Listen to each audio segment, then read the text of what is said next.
I just think I need to express my enthusiasm for what essentially is a new medium. Okay, it's been around maybe 12, 14 years, maybe even a bit longer, but maybe enough years have gone by now to all of us to feel that we're onto the beginnings of some new child media, which I believe we all think has enormous potential in the future.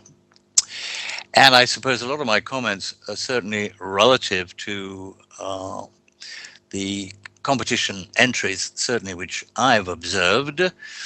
And I suppose, without in any particular wish to be churlish about the situation, in which I have to confess I am somewhat disappointed. Okay, I've said that now, and I've no wish in any way to discourage all the competitors. But it seems to me there's a whole broach, there's a whole slide, there's a whole area of conventionality, which would seem to me to be pushing the notion of the machinima into backwaters, into areas that we've all seen. I suppose have repeatedly bored people by announcing, certainly for the last 10 years, that in the big change, I suppose the new visual digital vocabulary, which is now at our fingertips, actually is relative in a curious way to what I believe is the demise of cinema. To put it absolutely bluntly now, I sincerely believe that cinema is dead. I think we've seen all the tropes and the paradigms. The notion of the cinematic aesthetic of cinema has been around now for 115 years. I have this belief, like I suppose the lifespan of every living thing on Earth, these phenomenon follows a parameter of a beginning, a middle, and an end. We've had all the initial creations of a cinematic vocabulary way back in the 1920s and 30s, when people had enormous hopes about cinema being an extraordinary seventh medium. Then I suppose around about the 40s to the 60s, it reached an apogee. It created its definitive notion of how it works and how we receive it. And then there's been, for me, quite a rapid decline. I think there's a way in which it's relative to use, of course. Cinema basically was created as a cheap form of entertainment, essentially for the proletariat. On the one hand, where is the proletariat now? So, in a curious way, the actual audience has evaporated. We're all good bourgeois now. And our aspirations, I suppose, towards the notion of cinema as being a real intense communication possibility somehow curiously has declined and declined. We can all argue for how this has happened socially, politically, economically. I would speak, of course, as a European filmmaker, and essentially the European film is dead. Don't get me wrong, there are certainly hundreds and hundreds of so called films, so called cinema being made, but the intrinsic excitement, invention, the sort of cutting edge of what it used to be, I think is no longer with us. We now basically have one model of cinema, whereas in the 60s, 70s, and 80s, there were a great many different models we could all pursue. And that basic model now, all over the world, from Baghdad to Terra del Fuego to Melbourne to Vancouver, is basically the Hollywood way of telling a story which is very much based on the bookshop. My I suppose, general disappointment about cinema is, in a sense, it's a text-based medium. It's not an image-based medium. That, to a lot of people, might sound like a contradiction, but every film you've ever seen started life as a text, however primitive. I suppose the big and very obvious examples in the last 15 years, of course, have had to be things like Harry Potter and Lord of the Rings. And of course, these really essentially are not films, they're illustrated books. And the whole notion of an illustrated book, certainly to me, and I rather suspect to you, is not the same as a film. So again, in a melancholy moment, I would say that none of us yet have actually seen a film. We've just seen 115 years of illustrated text. To think in text is not to think in image. And we all follow, I suppose, fall back on this notion of using narrative literary text, the ability to tell a story, as the groundswell, as the structure, as the prop, as a succedaneum of this extraordinary potentiality indeed, which is called cinema. I I don't want to be able to indicate huge negativity here. I think cinema's had a good innings. 150 years is pretty long for aesthetic technology, beginnings, middles, and ends. But I think that's also relative to ideas that exist in all sorts of other aesthetic technologies, even painting itself. There's a way when any new way to express meaning, to organize thoughts in a medium which constantly never stands still, is all relative to this growth pattern. Beginnings, middles, and ends. So the people who create, the people who consolidate, then the people throw away. And it's always been the case that the throwing away is probably the most fertile time of each aesthetic technology. If we take, for example, cinema, if you're a European, you would find somebody like the great Russian director Eisenstein would create the vocabulary. Then, as it grew in confidence and practically everybody in the global scene became involved in the manufacture, production, and seeing of movies, you'd come to an apogee. It's up to you to decide who you think, but I think somebody like Fellini would have taken the actual picture making cinematic experience to its heights. And then, quite rapidly, father, son, and grandchild, the grandchild who really seriously rips everything up so that we can start all over again would be somebody like Godard, the great French hero of the Nouvelle Vague. If you're American, I would suggest maybe something like Griffiths creates the vocabulary, something like Orson Welles brings it to fruition.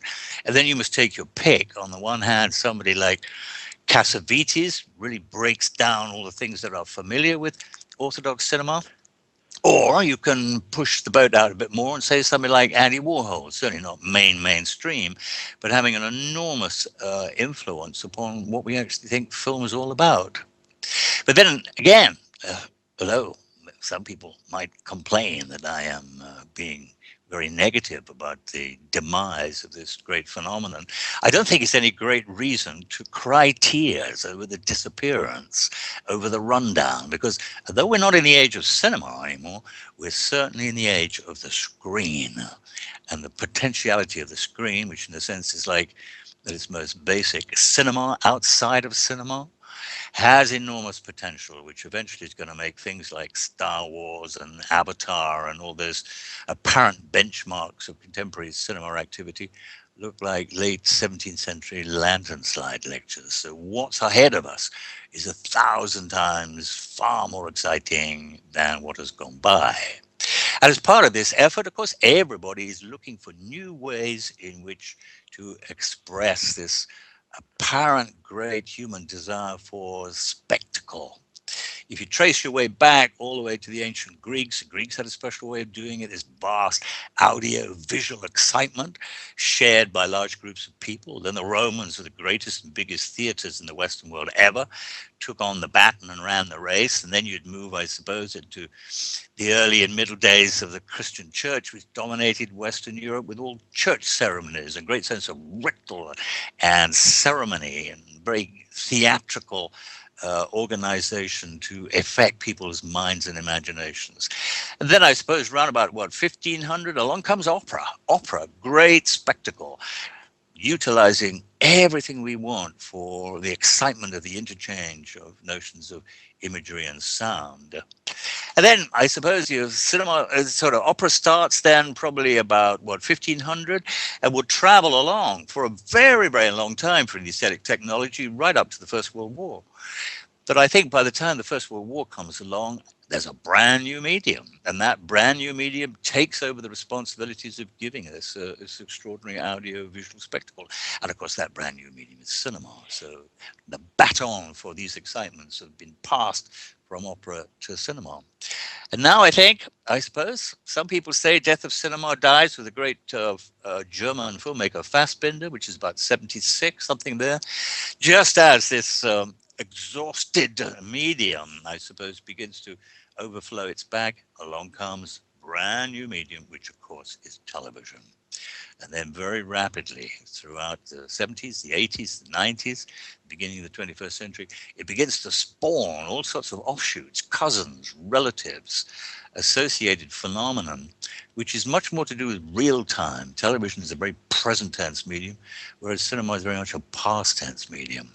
And now we're all in it in all sorts of different ways, pursuing, pushing the envelope. And we can make a list, all of us, of the different ways now of the potentiality for the delight of both making and viewing the contemporary phenomenon that somehow seems to be so much part of human psyche. And amongst this long list, we can make certainly the phenomenology of the machinima would be of considerable importance.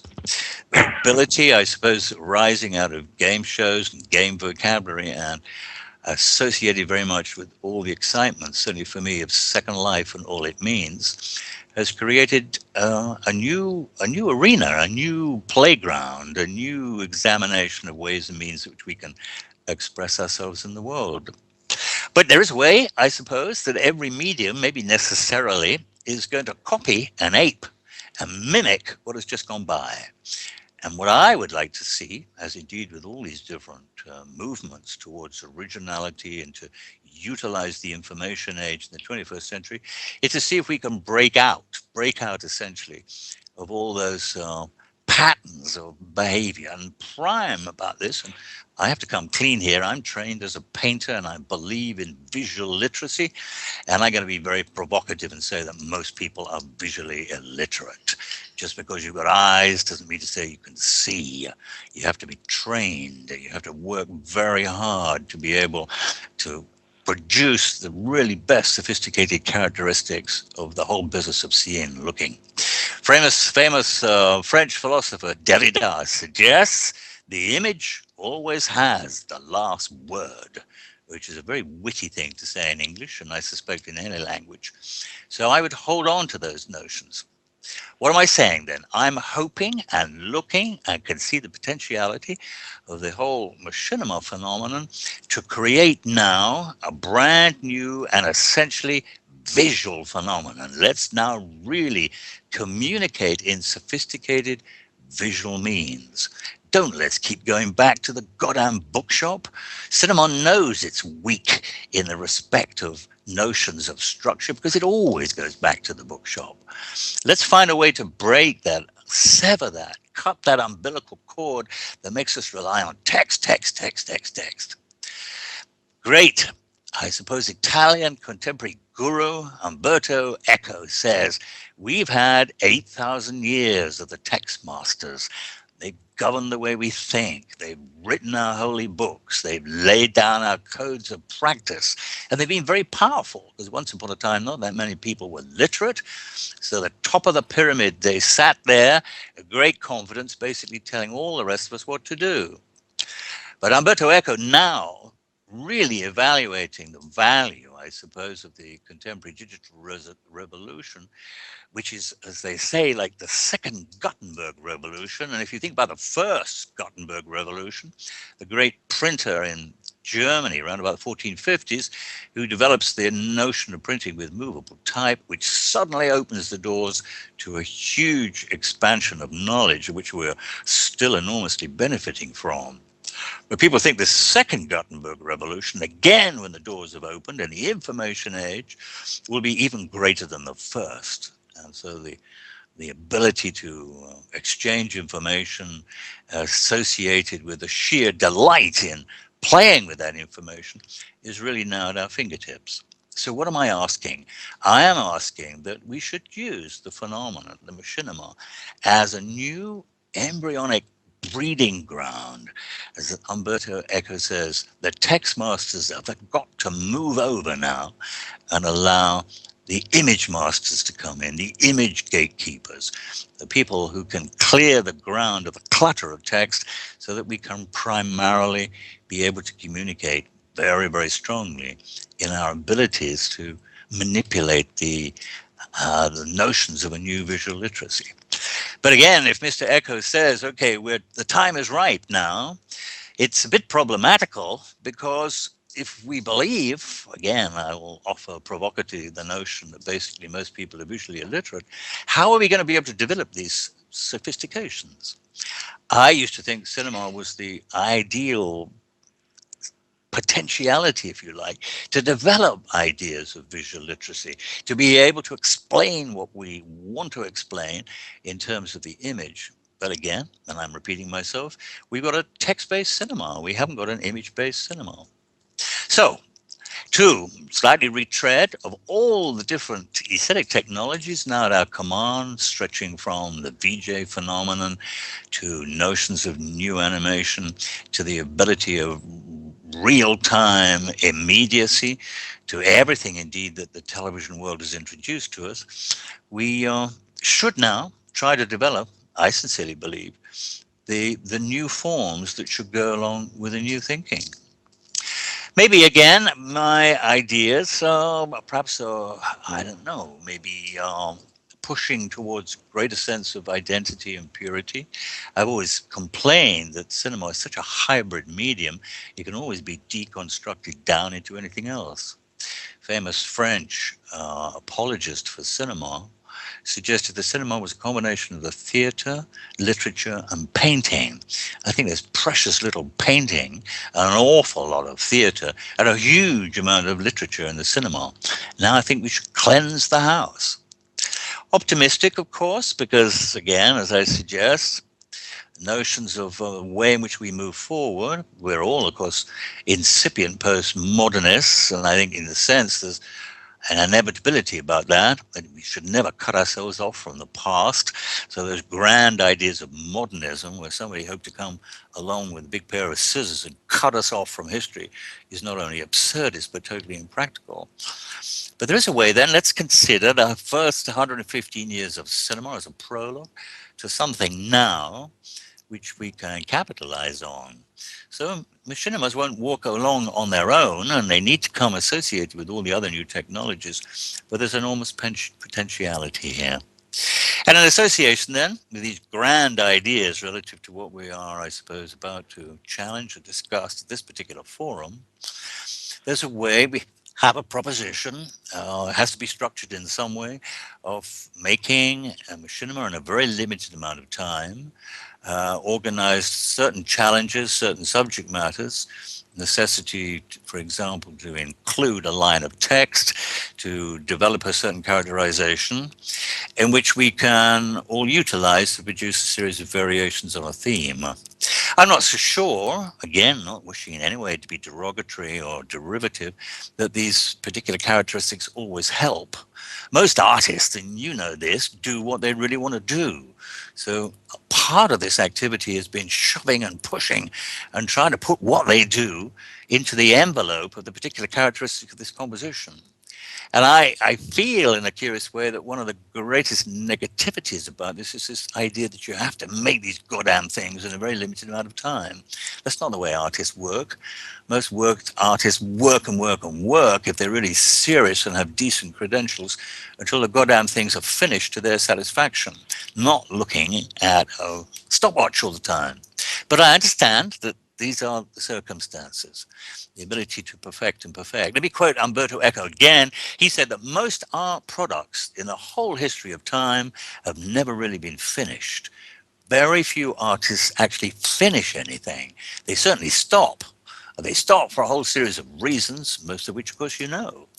You stop because you get bored, or something else entertains and interests you more, or you stop because you have to go and feed the cat, or please the bank manager, or make sure you can pay the grocery bill. And there's the inevitable, I suppose, human sort of activity of desire for novelty.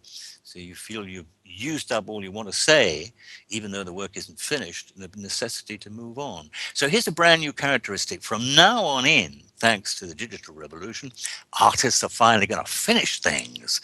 A lot of the slavery in the workload has been taken out of the phenomenon. If you take these great benchmarks of literature, for example, like the Russian Tolstoy's War and Peace, poor Mrs. Tolstoy had to copy out that damn manuscript 25 times before the boss was satisfied. And if this manuscript is 5,000 pages long, you can see the enormous amount of grind that's necessary. But we've taken that grind away now. Most writers, most self-respecting writers, they work right on word processors. So the great problems of copying and recopying and reorganizing the manuscript has disappeared. And for that, of course, you can make a similar analogy for all the different phenomena that are associated with artistic notions in a contemporary sense. So utilize, I would suggest, the full vocabulary of the potentiality of a new medium, and we're beginning to understand with Mishimas what that's all going to be about, and promote the notion of regarding it as a visually literate medium with extraordinary potential. You know, in Second Life, that sensation of space. It is a medium without gravity, for God's sake. Just think what you can do without gravity. Not only an amazing architectural tool, and all architects ought to be incredibly excited about the phenomenon if they can build without gravity, which grounds us so basically to the Earth's surface. So it's a medium about space. It's a medium about mutability and change. Some of the very simplistic things about the medium of Second Life always excite me. The whole business about light, for example. Everybody can live in happy hour whenever they'd like. That extraordinary period before the sun goes down and we switch on all our electric lights. So man-made light has to interfere with God's light. We can live in those times all a continuation. And the ability, for example, just to take one thing, and this was a characteristic of this competition, the notion of water, the ability of Second Life to handle visually the huge range of the potentiality of water is deeply, deeply impressed. So use the characteristics of the new medium and in practice find out what they really are and lay down the groundwork essentially for something which is not cinema, it's not video, it's not even some extenuated idea of the notion of the animated painted image. It has great new potentiality for a huge future. I did not really see it.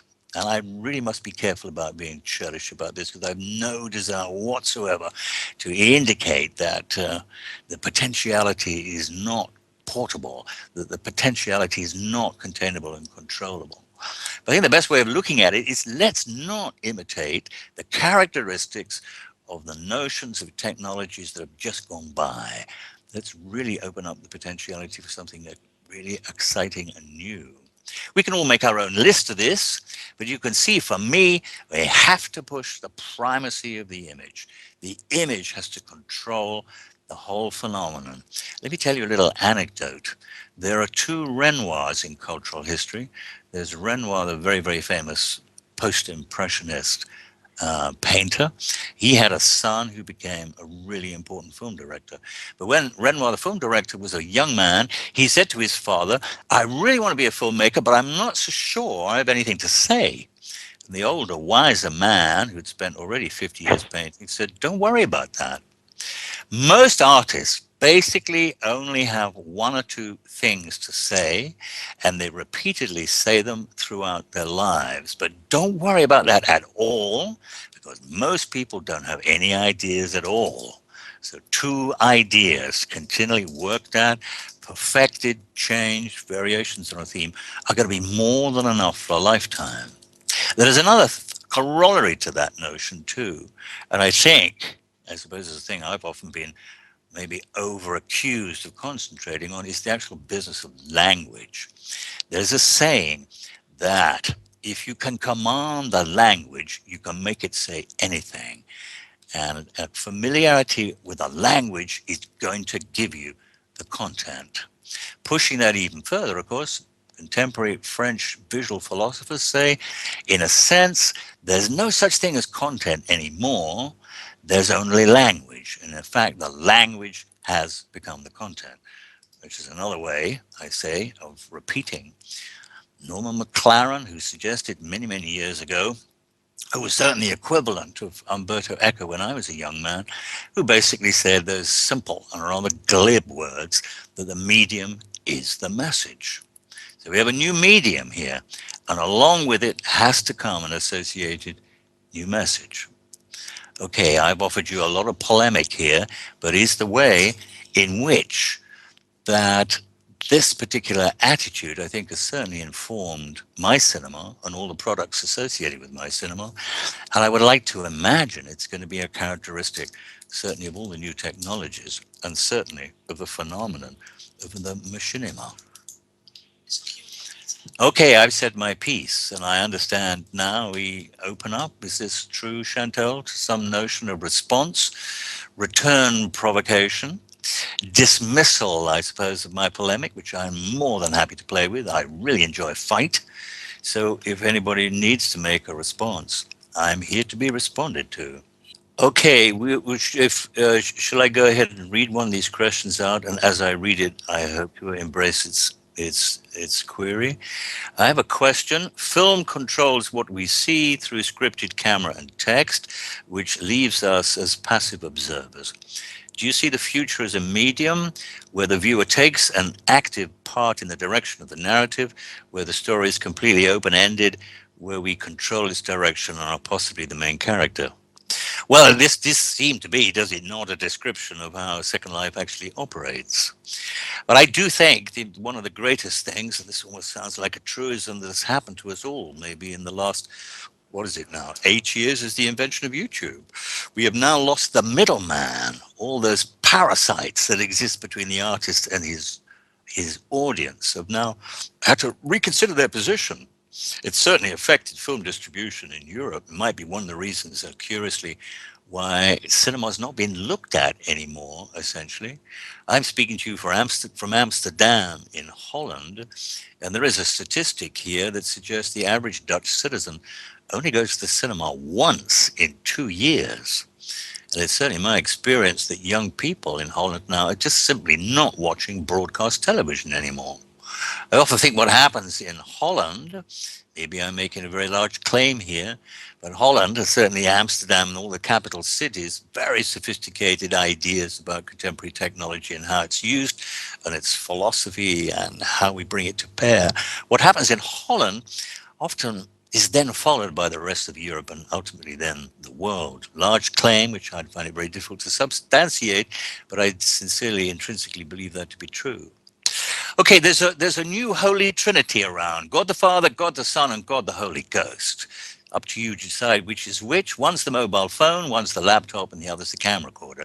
So in answer to your question, we are all filmmakers now. The notion of egalitarianism has moved into the center ground.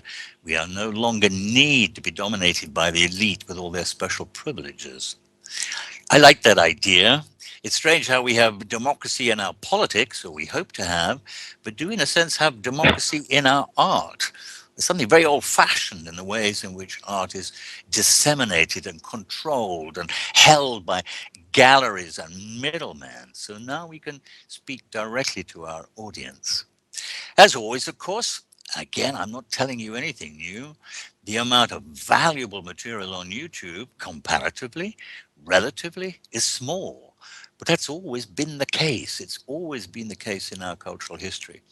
The very, very best stuff gravitates towards the top. But I believe, therefore, it becomes so powerful, it can then trickle down again to the rest of us. Let me offer you another amusing little anecdote. Giacometti, very famous Swiss sculptor and painter, suggested, I don't want to malign your grandmothers, but there's a way, for example, the greatest visual literary phenomenon of the 20th century surely must be Picasso.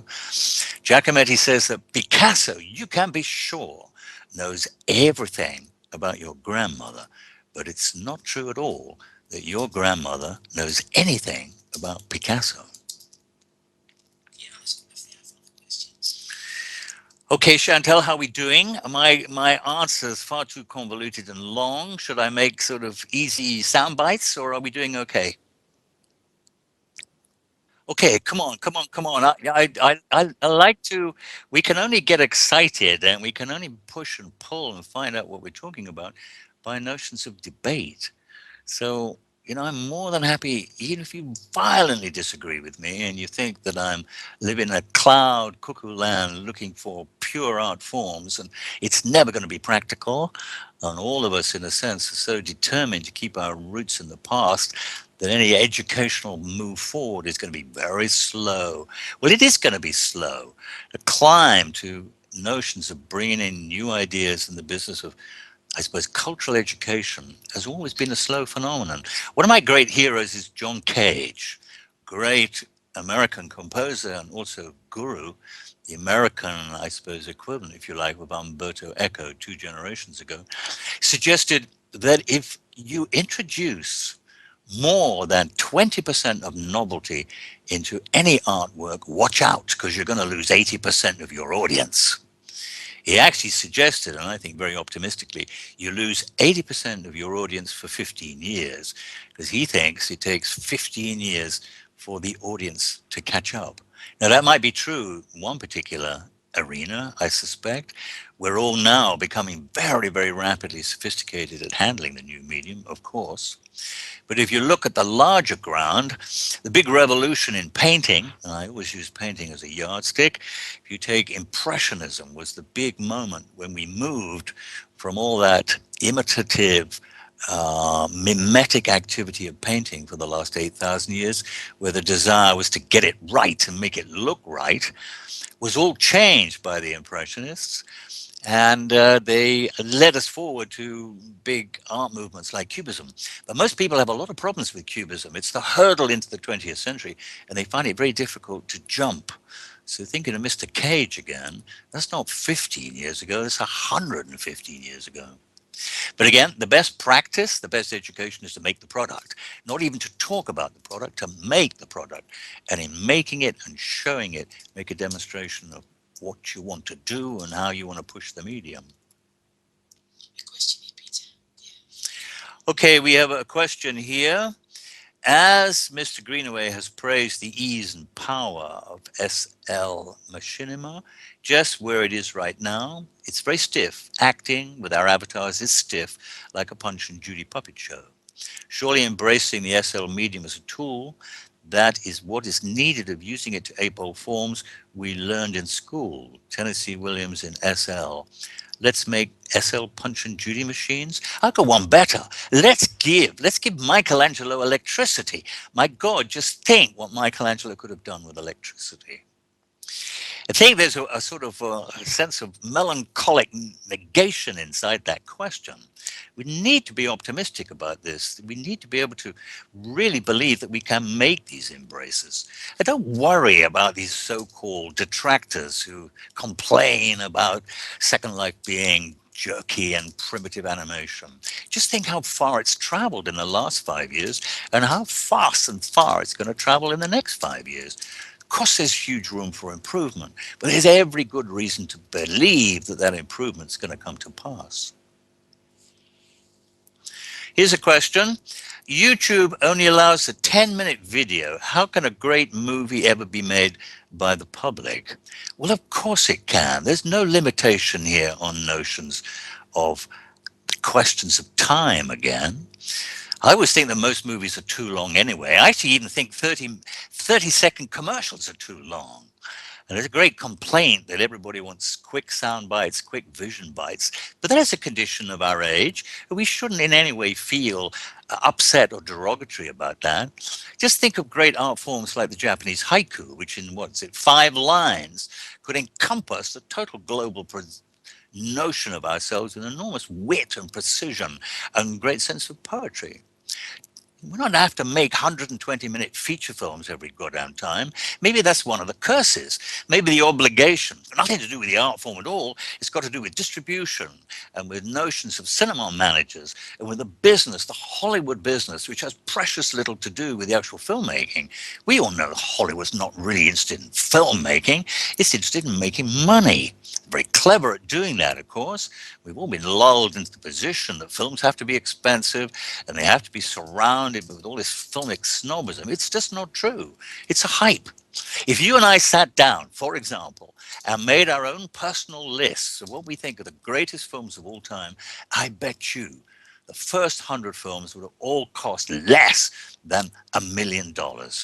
And in the same sense, some of the very best filmmakers are what Chaplin used to call two-reelers, so maximum length 90 minutes.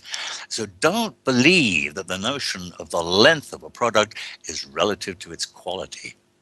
Okay, I've held the floor here for a long time now, and I have to say to you, without any boasting, I could handle it again for another, I don't know, bore you to death for another hour. But we're on the road here, and I think, again, to reiterate, let's put new wine in new bottles now. Let's stop putting the old wine in new bottles, or indeed the new wine in old bottles. Let's really find a way to make the catchment and the product, the interior and the exterior, one and the same thing, and continue now to forget maybe the inadequacies of the stuff that we've just done, to wipe the notion of the blueprint clean and continue to experiment and push and pull and find out what the vocabulary is and go to on to better and better things. Okay, Chantel, have I had enough space to express what I feel is necessary? Okay, well, thank you for your generous comments. I think we're all in this together. We all want to make possibilities of our experiences and our great excitement and curiosity about the world and things and notions of civilization. That it's all viable and perfectly legitimate material in which to base our artifacts for the future.